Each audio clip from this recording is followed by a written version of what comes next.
Hello, brothers and sisters. So I just want to talk a little bit about socialism.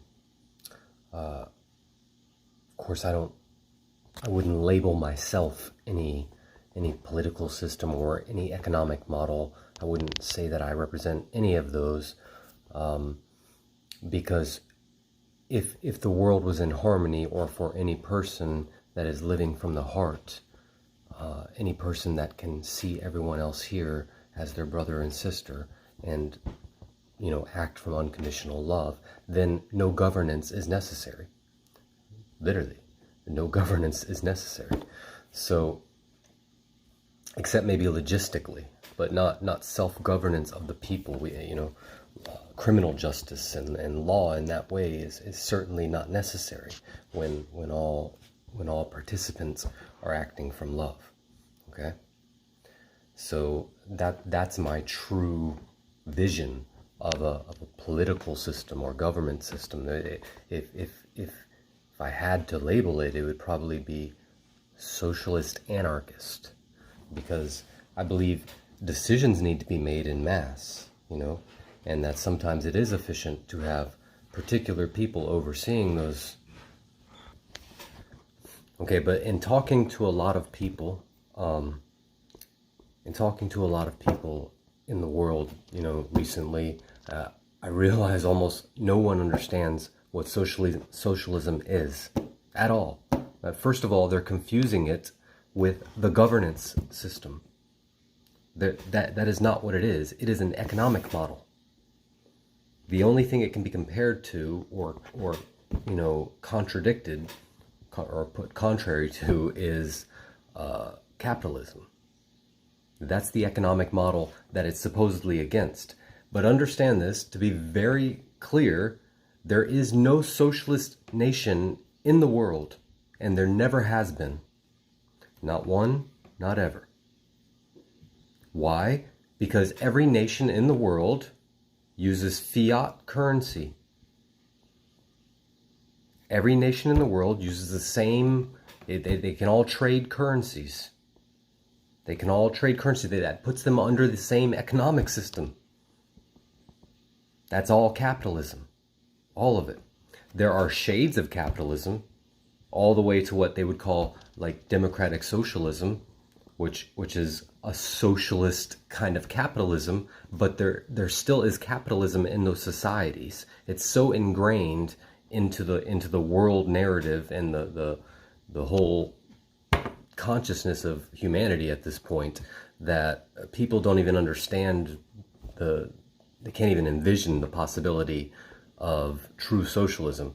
The only socialist systems we have in the world today are communal systems, like small towns and communes, villages, where everyone shares everything. Okay? Because when you talk about socialism to people, when you bring it up, the first thing anyone who is opposed to socialism or has a bad association with socialism, which has been incredibly heavily programmed in America and the whole world, probably, I don't know, but in America it has been heavily programmed. It's like calling someone at this point it's like calling someone a child molester or an alien, like an evil alien or something. Like they've associated all together. Like it's an evil demon person, a socialist. But let's just look at the root of it. Socialism means to be concerned with the society. And what composes a society? But the people. The people that live in it. Instead of what? Capitalism, which is concerned primarily, the whole foundation of it is the capital. Is the imaginary currency that they created.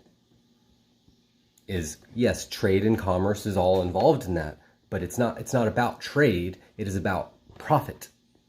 It is about the capital gains. The whole system is based on this. And that is putting that first. And you see that in every aspect of society. And in most people's perspectives, honestly. Without questioning, most people would think that $1 million is more important than almost anyone, even some of their friends, meaning they would trade that friend and they would never talk to him again for $1,000,000. And for a good amount of people, honestly, they would trade that person's life for $1,000,000. Maybe they wouldn't want to do it themselves, and there's a handful of them.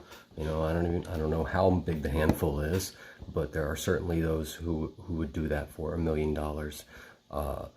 And there are many who would do it for $1,000,000 in a completely legitimate, and they wouldn't even hide it.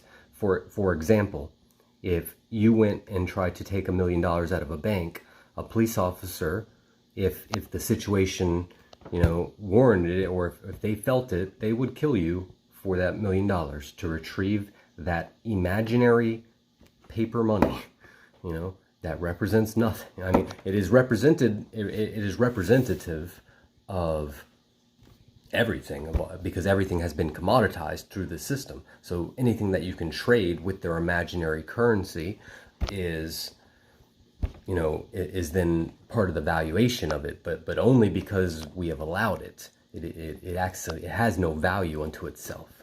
The system has no value unto itself, except slavery. It is an incredible system of slavery, because it is the very system, the very root of the system, which creates haves and have-nots. Now, I know as soon as we talk about that, as soon as we talk about leveling the playing field, or those who feel like they've gotten ahead just go up in arms, right? And a huge amount of people who it's actually against their self-interest, like they're already below the playing field, they would raise up and they're fighting it because that's not American. And I don't know what the narratives are in other countries, but it follows similar right-wing nonsense. And why is this? Why would people fight against their own self-interest? I mean, when I tell people, and I've been telling a lot of people, like everyone I can meet, I tell them, real honestly, everyone that I talk to for more than a day or even a couple hours, I generally bring up, did you know that if we divided all the fiat currency, all the wealth in the United States equally, each household in the United States would have $760,000? Now, considering that the vast majority of Americans are, below the $30,000 wealth level and maybe even below the $10,000 wealth level, honestly, certainly if you actually are just looking at the dollars in their bank and not just valuing every asset they have or something, certainly, then you would think that most Americans would be in favor of redistributing the wealth from the top 1% to help 250 million Americans or something. Again, like Bernie Sanders keeps saying, Jeff Bezos, Bill Gates, and Warren Buffett own more than the bottom 50%. They own more than the bottom 50%. Okay, so part of the kind of core Republican lie or capitalist lie, really, that was spread was that everybody could become, a billionaire like that. See, everyone could be in abundance. Everyone could have everything they need and want. Everyone could have everything, really. Yes, but that's not what a billionaire is. Don't be confused. A billionaire is not someone who has enough money to buy anything they want, and to do whatever they want. A billionaire is someone with incredibly excessive greed. A billionaire is someone who is causing incredible suffering to hundreds of millions of people, or everyone to some extent, is causing huge suffering to humanity. Because, again, the lie that the wealth could just grow forever for everyone, that they could just keep printing the money, as much as they want. The money, although it is inherently valueless and completely illusory, yet when you connect it and you commoditize all the resources of the world, even the water, the land, everything. They once people accept this currency as something that they can buy all these things with, then it becomes limited. There's only so much. There's only so much water. There's only so much oil. There's only so much land. There's only so much of everything here. So again, the issue isn't that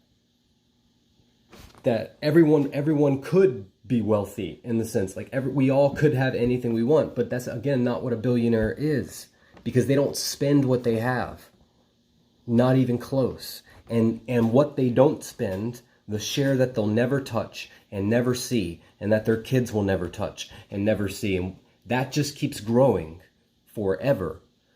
Well, it's just shrinking everyone else. It's taking, as all these new billionaires have been recently created, you can look directly to countries around the world going into economic collapse. They are taking from everyone, and yet no one can see it. It's rather unbelievable, because they've programmed people to think society, to even communism, to living in a community, that's bad. Like working together as a whole, that's bad. So socialism, again, is an economic model. It doesn't represent the style, the heart, the intent of the governance at all. Look at Nazi Germany. Okay, that was labeled National Socialism, right? And in a sense, they put everyone on the same crappy playing field, but that was subjugation, that was authoritarianism, that was fascism. No matter what they called it, that's what it was. And even the economic model was not socialist. It was applied socialistically in to certain populations as they saw fit. That is not socialism. Again, a socialist society is a society where everyone is neighbors and everyone loves each other, and everyone. So it's simply to say that if someone's hungry, we feed them. Is that so crazy? Is it really? Is that more crazy than this system that we have today, which creates poverty? See, that's the illusion. They want everyone to think that they are creating wealth. They're not creating wealth. They're stealing. They're creating poverty, because everything was all of ours. In the beginning, all the water was everyone's. The natives had more of a socialist society for sure. They weren't completely socialist. Maybe some of the tribes were, though. I'm not sure.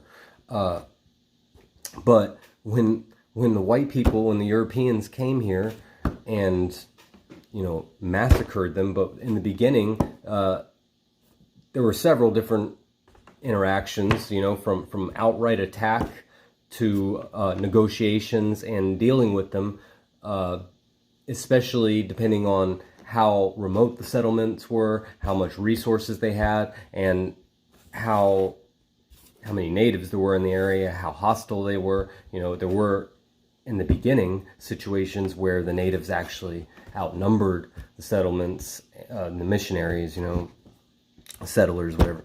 They weren't just missionaries, they were settlers.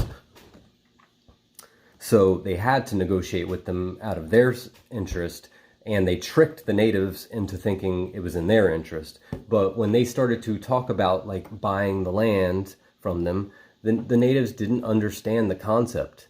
They didn't even understand what they meant. They thought they were crazy. They thought it was stupid.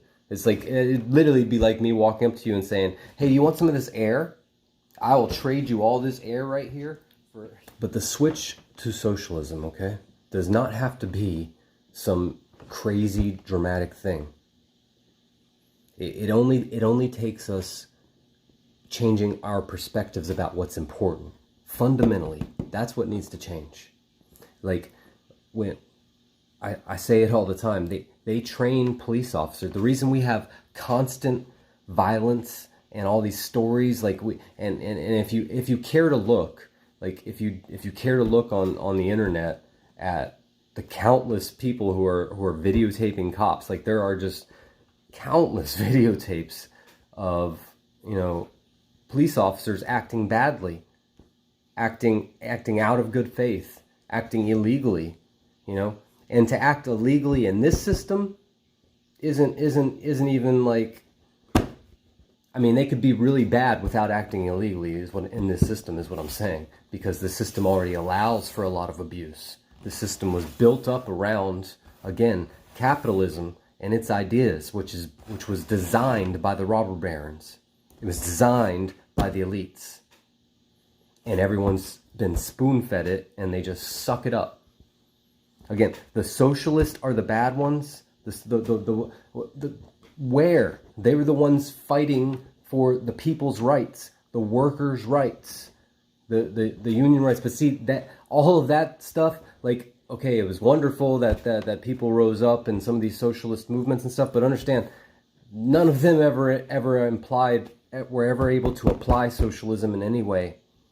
And none of them lived under a socialist system. And a lot of them didn't even understand truly what socialism is, because they were looking at it from the perspective of their time solely. So the way to start actually thinking and understanding socialism and living from that place, like the way that I see the world, is that people are the most important part of human society. So I don't think $1 million is more valuable than anyone, even some homeless person on the street. Because I know the truth that we are connected to that person, that being is really us, is a reflection of us. And in many ways, that being is our brother or sister. They are our family. Like, we literally have known them before. We are connected to them, and we are them on some level. So what I'm trying to say is, their suffering cannot be unconnected to you. The elites even are not unconnected to the suffering. It's just that they're feeding off of it. They're feeding off. They've turned it into their wealth, because they have developed this whole system, and again, taught us in school, through our parents, through our friends, everywhere in society. It is ingrained in our media. Like the TV and the media is the biggest push they've had to glamorize wealth. You know, I mean, but it was there long before. It's been ever since capitalism was invented, ever since this whole system of nonsense started. And there's been several levels. This has been a long, steady progression into like true fascism and control of the masses by a very, very few. That's what this is about. Excessive wealth. Wealth that can never be spent. That is taking from others. No one, if it wasn't for a digitized system and financial system that we have invented, that allows people to have just, you know, billions of dollars, you know, which is just equates to numbers on a screen, right? Yet the effect of that to them is nothing. Like once they got to what, I don't know, $100 million or something. Like basically the money after that didn't change anything in their lives. It might have changed how they felt, or the circle they ran in, or what they did with you know, like what things they bought, like what businesses and stuff, like how their own internal power structure and stuff, and in the world, you know. But like, and their actual like day-to-day lives, they already had everything. Nothing would change, right? But every dollar that was added to them after that, every zero that went on after that, created more suffering in the world. A direct effect. So they have literally designed it this way. And it's not because they want wealth, because, again, we all had that. I'll remind you, even at this stage, where the human population is actually much larger than it should be to be in balance with this planet, which is why we are, collapsing every ecosystem. But that was done, that's part of the agenda. Like I said, it is a slow, steady march, right?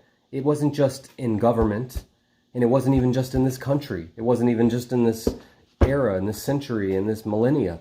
The groundwork has been laid in religion and government and kings and queens and anyone who had power in the way that they learned to control other people. And one of those was to make sure that they had as many children as possible. Why? Those children would become assets, property, resources, and weapons for the lords, for whoever had figured out how to trick and rule others through the accumulation of things. Like even before it was paper, even when it was gold, the fact that one man had a pile of gold when he was born and the 50 men next to him didn't. They worshipped the one man. Can you not see the insanity of that? Those 50 men were born inherently equal. They could just say, screw you and your stupid big pile of yellow metal. We're going to go over here and make some red metal.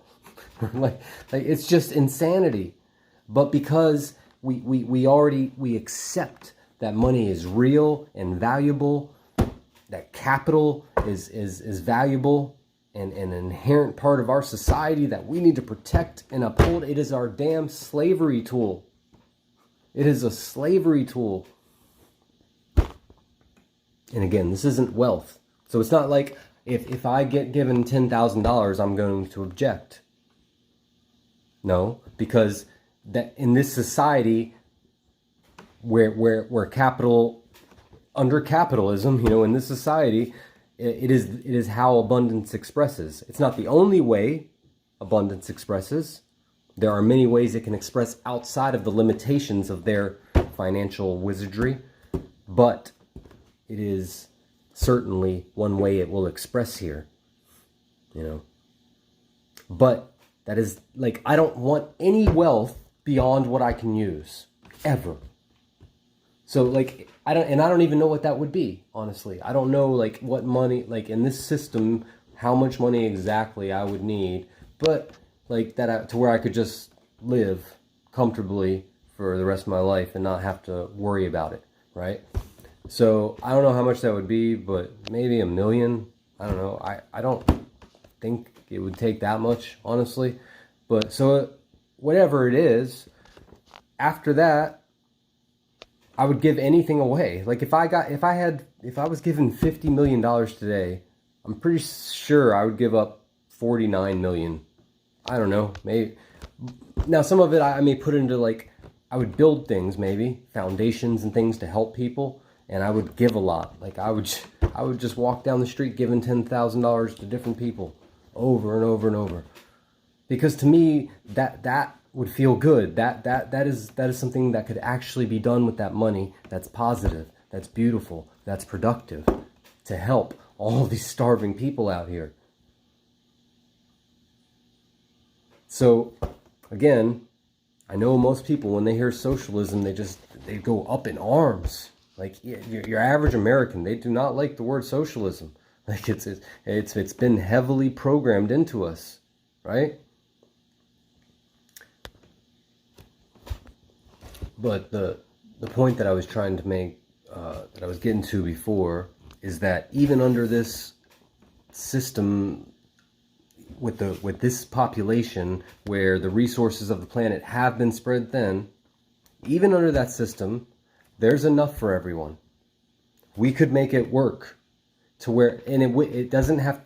Let's just look at America, because that's the one I'm most familiar with. everyone having 700, every household, okay, that's not the same as every person, but every household having $760,000. So just think of every home and apartment on your block, every household had $760,000, how different that neighborhood would be. I mean, that's a lot of wealth that they're hoarding. That I don't know the exact amount, but it's really about 10 people. 10 people. And then below that, there's 1,000 that are like really bad, and then below that, there's about 1 million who are like the buffer to the elites. They're the rich, the really rich, the really wealthy. They're the ones we see, right? But the billionaires, the real elitist, they're upheld by that, larger group of wealthy people, because those are the ones who fight with them to give the appearance that it's in everyone's interest, that anyone can have this, that this is attainable for everyone in this way. Honestly, everyone would probably be about there or in the upper middle class range, though. The whole world almost, like everyone could be doing well. This is insanity. So because of capitalist programming, we idolize someone with obscene wealth. And we see someone like the Kardashians, and people worship them. People idolize them. And people love them, instead of seeing them as sick. Because all these billionaires, all the wealthy, even all the people with 50 million, 100 million, all those uber wealthy people are sick. They have a disease. It is a disease of consciousness. It is a disease of their heart, to be sure. It has been passed from one to the next, just like any psychological disease, just like a father passes abuse to his son by abusing him, who passes it to his son by abusing him. This is how the darkness spreads. This is how the corruption spreads through the world. So to reverse this, we have to start seeing generosity as something that we want to idolize instead of greed. We have to start recognizing greed for what it is. Like there are those who always have what they need. They don't have to worry about money, but they also don't care about stuff so much. I'm not saying like things can't be beautiful. I'm not saying that you can't enjoy things. I'm not saying I don't enjoy things, but I don't care about them. So like I'm certainly not driven to collect them like that.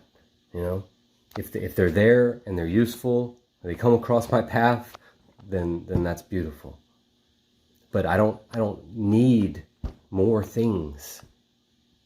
Oh, I just need a home. That's it. Really. I don't even really need that, but it is nice. Okay, I'm just rambling now. So, I think you get my point. Socialism fundamentally just means to care about people more than property. That's it. It means to move from love, honestly, to consider people's best interest first, people's well-being first.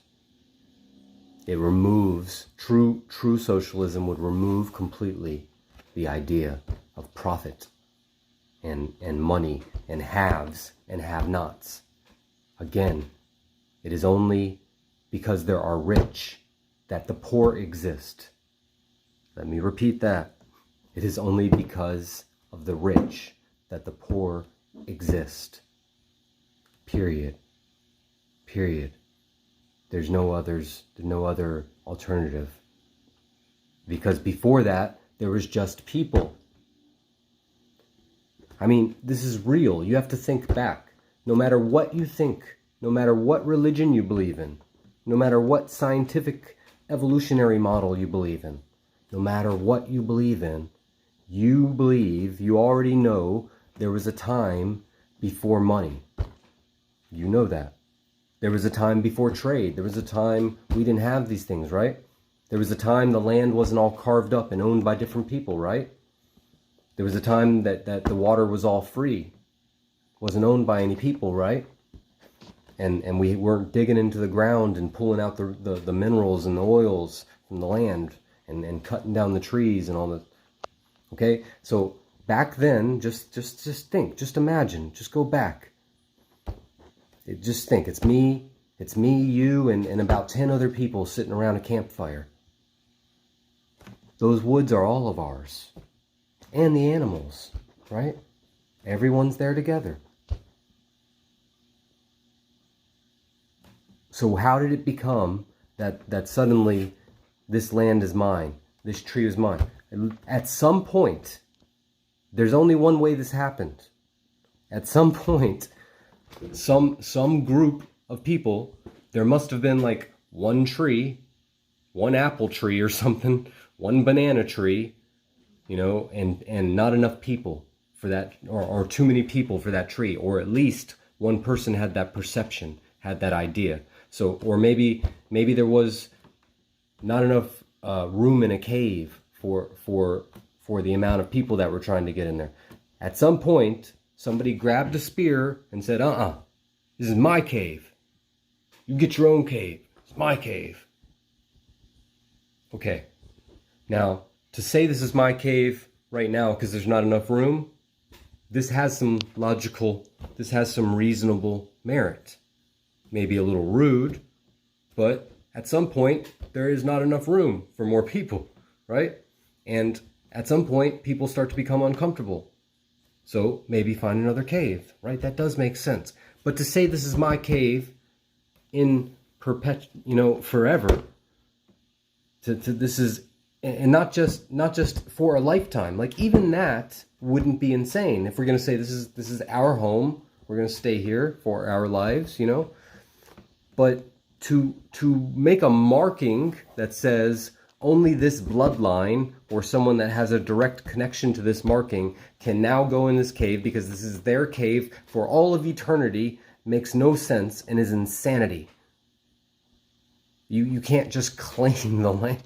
But they've done it and they convinced everyone else to do it. So the same thing with the fruit tree. At some point someone was like, this is our apple tree. Before that it was everyone's apples. And now it's basically that it's just one person's apples. The whole world, all the apples in the world just belong to one person. And they let us have some in exchange for money, or it's our energy is what we're giving. It's our adoration, our will, our consciousness, our energy. That's what we give. That's what we give. Unless we start living from abundance, unless we start allowing our higher self to manifest abundance for us. And it will happen in all kinds of crazy ways. When you start living that way, money will come from all sorts of different ways. You want to know something really crazy that I just found out? I don't know if I know I've said several things about crypto on here, and I was pretty opposed to it. And not that it's a terrible idea, not that there's not merit to it, but I didn't see a huge future going forward to it because it doesn't seem wholly in alignment with heart to me, at least not yet. And also because of the belief that I've held that the power grid will be going down at some point in the future, which will happen, to be sure, because of the increasing solar activity and the decreasing magnetic field in the earth. So this will happen at some point, But that doesn't necessarily mean that it will be permanent or that crypto will not come back or whatever. It also doesn't mean it's not good for wealth building right now for certain people, But I was playing in that market, to the point of gambling. And, I became obsessed with it. This is before my awakening. This is like right before my awakening. So the level of obsession that I had with the crypto was like replaced by spirituality when I became, when I woke up.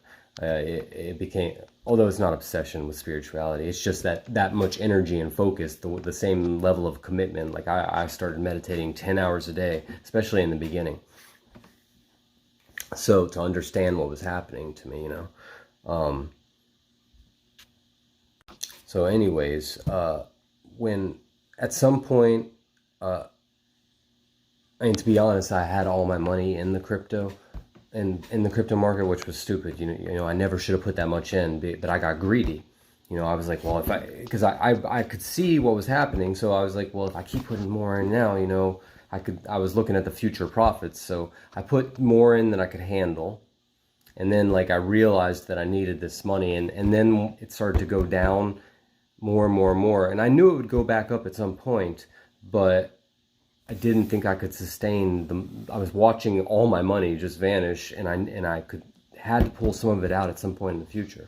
So I decided to pull it out at like a $1,500 loss or something. Out of I had like 10, and I pulled out like 85. I think, I'm not certain. I don't really remember for sure. But so anyways, since then I haven't looked at the crypto market at all, and someone finally got me to look at it. I was talking to them, and I didn't even know that Bitcoin went above 50,000 twice since then. And yeah, I would be a millionaire. I would be a millionaire if I just held what I had, and I could have made it work. But yeah, so I just would have got a different place, or I would have figured something else out. But my point is, I realized that because I've had a fair amount of struggles since then. I mean, I've had all sorts of wonderful things happen, but to know that everything that I've done for money, from work, to trying to do the YouTube channel, which I never made any money from the thing, and now I've given up that intent completely, because it wasn't my original intention. It just kind of became part of it because I saw it as a possibility, and who wouldn't want to make money from something that they like doing anyways? But I put a lot of time and energy into making, especially those videos for the other channel, Not As Archive. And it was fun. I enjoyed learning how to do it, but just to know I didn't have to do anything.